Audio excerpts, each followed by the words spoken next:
আঙ্গুলো আংটি লাগছে নি সেলিম? হয় আংটি লাগছে, হইলে আমি আর লাখ নাই। সেলিম, বাবাই তোরে মায়া করুন আর বিশ্বাস করুন, নাইলে তা আংটি তোমারে দিলা না অনে, তুমি বেচা কিনা করতেই পারবাই। ইটা যে হাসা আমার বিশ্বাস না, মনে হয় খুয়াব দেখলাম। আমার ডর হজা গইলেও দেখমো আমার সাইড বাই সর। আর শুয়রের কথা কোনোদিন মুখে দি বার করিও না, এই কথা শুনলে আমার খুব দুঃখ লাগে। ঠিকও, আসলে ডরাইরাম। আজিজর লাগি না কিতা? জানি না হে কিতা করব। বাবাই যে সিন্নি করলা, আমি বাদর খান চিন্তা করলাম। সিন্নি আসলে তোমার লাগি নাই, আমরার বাবার লাগি। তে তুমি তান লগে খুশি করো, কারণ তাইন তোমারে তুকাইয়া পাইছুন। আজিজর লাগি চিন্তা করিও না। তোমার বাপে আগে হহ চিন্তা করছুন, ওটা গোত্র দেও। হ্যাঁ, আমার কত্র বালাটিকে লাগছে নি। যে সুন্দর লাগের, ইগু ফিন্দায় বোঝা যায় তুমি একজন নামি দামি মানুষ। আজ আমার বাবা এও জুব্বা জুড়ে ফিন্দাইয়া দিছই। দেখো বাবা আমার লাগে কতটা করছই। তাই ও লাঠি না চাইরা যে লাঠি আমার ফিটো করতে আছে। আমি মরি গেছিলাম, তাই আমারে জিতা করছই। আরি গেছিলাম, তাই খাইছই। আমি বুঝতাম পারলাম আমার বাবার লাগে ঠিক ফটো আইছি। ওখন আমি আরো মানুষ বদলানি শুরু করছি। সেলিম, আমার বাবাই হাসাও তোমারে ঠিক ফটো আনছুন। তোমার লাগি তাই শর্মিন্দা আসলা, মাথা নোয়াইয়া আটটা। আমার মনে হয় তুমি আর কোনোদিন আগল্লাখান সেলিম হইতাই নাই। না, অসম্ভব। উত্তর দেশ থাকতে আমি মনে মনে ইরাদা করছি বাবার কাছে কইবার লাগি। কথা কিয়র কথা? আমি কোনো জাত সুন্দর কথা দিই তার মনরে নরম করার লাগি। আমি কোনটা করিয়া খাওয়ার লাগি আমার খাম শিকাই, যেটা খুয়াইছি যেটা উড়াইছি যাতে ওটা জুড়াইতাম পারি।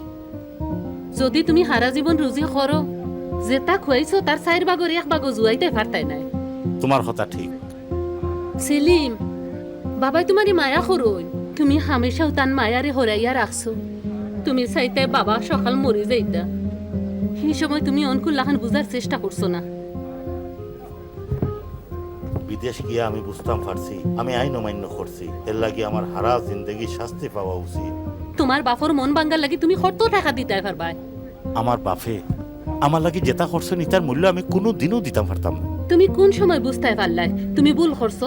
হয়, যেবলা বুঝলাম বাবাই আমার কারণে কষ্ট পাইছে, আমি খালি ও হতাও হইতাম পারছি আমি তোমার বাবা টাকার লাখ রইছি না। সেলিম, হেস নিকাশ তুকাইয়া ফাওয়াই তুমি মায়া ফিরত পাইছো।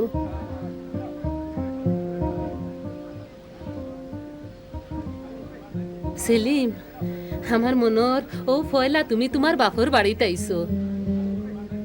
হয় সালমা, তোমার কথায় অন্তর ঠান্ডা হয়ে গেছে।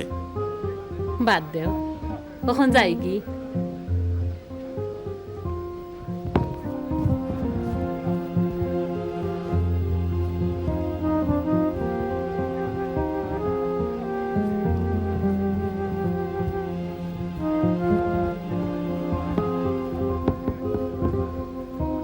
ইতা কিতা সেলিম?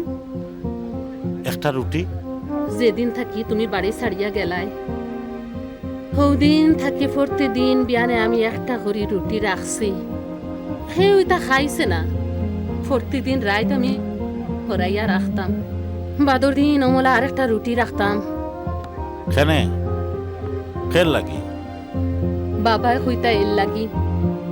আমি যেবলা তান্তে জিগাইতাম, তাইন কইতা যে আওলাদর লগে চিহ্ন আর সম্পর্ক যেবালা ঠিক হইব, হৌদিন তাইন রুটি বাংবা।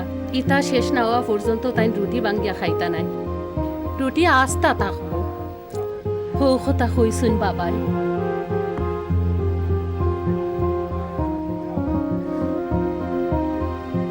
আজিজ তো বাড়িতে আছে। সেলিম, হাজিজর কোনো পরিবর্তন হইছে না। আর আজিজ বাড়িতে থাকতেও বাবাই ফাইন না। হাসা কইছ, মনো আসেনি চিল্লাইয়া কইসলাই যে আমার সম্পত্তি চাই, বেচার অধিকার চাই। হয় হয়েছি সালমা।